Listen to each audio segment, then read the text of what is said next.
All right, so here's what I've got so far. So I took apart this, just the fuel line on this carburetor. So you can see that what I used to have was this,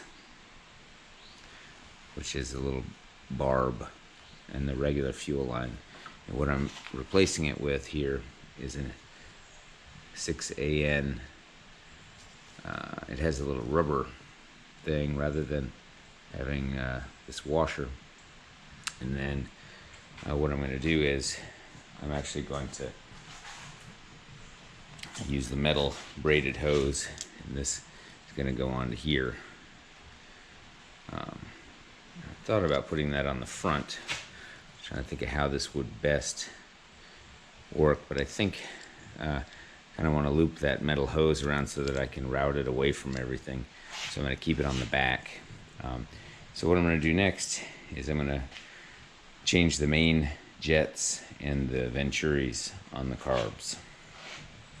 And that's just kind of in prep because the heads don't come till tomorrow, so I can do that easily while the carbs are on there, and then I'll take them off and do all the cylinder and head work. All right, so I have now, hey there, I've now done this first carb.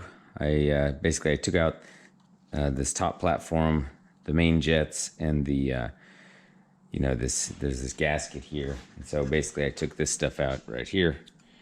Then what I did is I removed, you have to undo this little holder bolt here with the screw, and I removed the two 28. Probably see there it says 28, and I added the you can see the difference in diameter visibly. Actually, I added the 32s, and then I reclamped them down. Then what I did is I took the main jets here and I replaced these main jets here, with the 145s. So, there's no guarantee this is going to be the correct setup.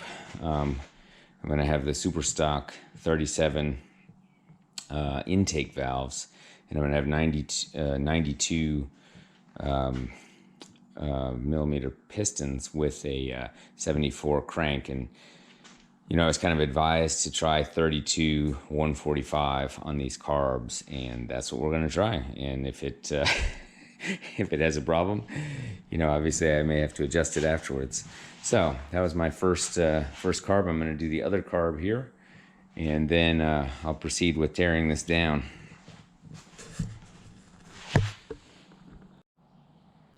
All right, so I've made some progress, and I just wanted to show the progress. So basically what I did is I have broken down this engine, and currently I took off the old pistons and cylinders. So you can see here are the 90.5s, and I took off the old pulley, which was a huge pain. So just for the record, this puller did not work. It just bent. But my handcrafted puller, which looks like this, that has a freaking bar, and it goes through there with some bolts. It worked really, really well. I had replaced my old, this thing even feels like plastic. It's so light. I don't know what that material is. But I replaced that, even though it kind of has this stock look. There was a hole in it, so I had some JB weld on there. I just didn't like that, and so I decided to just get something like this, just a kind of a more modern looking stand for my generator. And so then what I did is I put on my 92 pistons right now, and put on the circlips there on both sides, and arrow pointing towards the flywheel, so on both sides. So my next step, for whatever reason I cannot find my ring compressor, so I just got to go get another ring compressor. And then what I'm going to do is I'm going to use these guys, the new ones. I'm going to measure the deck height. And if the deck height is right on, which I assume it is going to be since this whole engine was fine, but I want the deck height for my plaque. I'm going to get a new plaque. This is my old plaque here. See if you can even see that. Probably not, but let's see here. You see all my old specs. Boy. So, anyway, if you look at what is now underneath, I'm going to clean this up here. But I basically have a really dirty engine compartment because I had like a vacuum leak and I had all kinds of problems. It was just spewing gunk. Look at this out. And I want to put some more of this sound insulation behind the fuel tank, and then this is a Bay 15-gallon fuel tank. There is a air